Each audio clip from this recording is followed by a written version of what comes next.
Okay, so let's think about the Purcell, Henry Purcell, who's born in 1659 during the Baroque period, 1600 to 1750. That's not important necessarily, but it is important if you want to know how to play the style correctly. Okay, so Henry Purcell is an English composer. However, he's writing in a French style. So the Purcell Bowing, which you have printed in your parts, looks super weird, and I understand that. But you're going to have to play Out the Frog, and we're going to do this together. Listen to me first. Okay?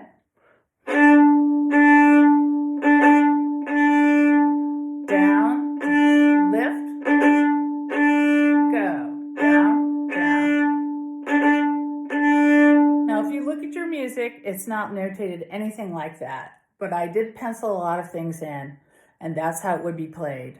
Okay, that would be like in the court of Louis XIV, and I will put a clip in so you can see what that kind of French Baroque dance is, even though this is English. They were all copying France because France is where it's happening. It's a cool place to be.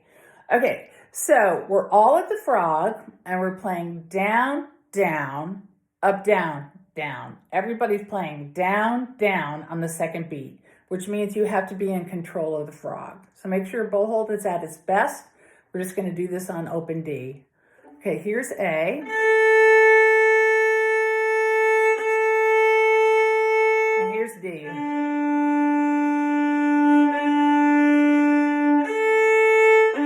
Okay, we're just going to worry about those two strings for right now. So when you see the dot, you lift your bow and recover. Down, lift, go, lift. So even though the music is notated differently, I penciled it in. Everybody would have known it at that time. It's kind of like jazz, when you swing things. This is called pointe. This is a kind of inégal, unequal, that is very accented.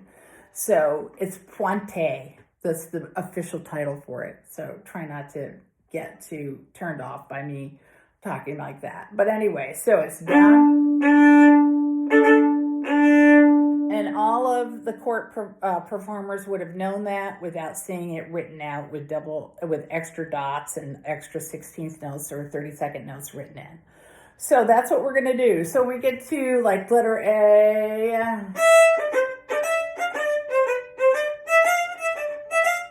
It's not. It's.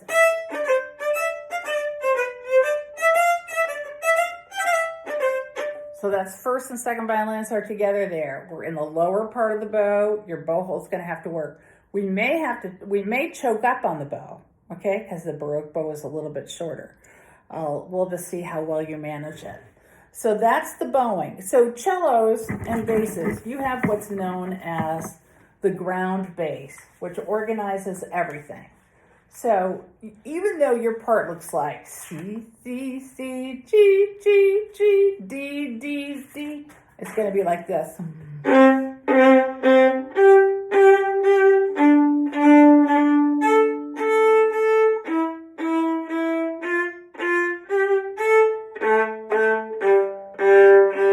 Okay, so the challenge is to play a long phrase, a long line while doing that kind of a bowing. Something happens for everybody on the second beat, and that is something either special harmonically or something special that happens with the bow. So if you know, for instance,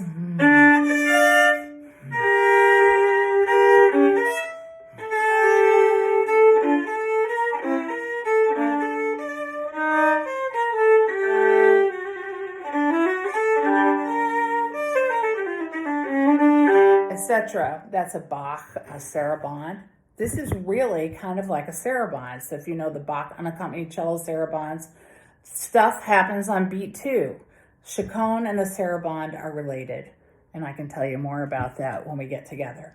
I know I'm being way too, talky about this. That's why I'm doing it now, so we don't have to do it then. So get comfortable with playing at the frog. Use open strings wherever possible. It would have been played on gut strings, which are not resonant when you play in third position or use a fourth finger. So open strings, lower half of the bow. I've already talked too much. Good luck.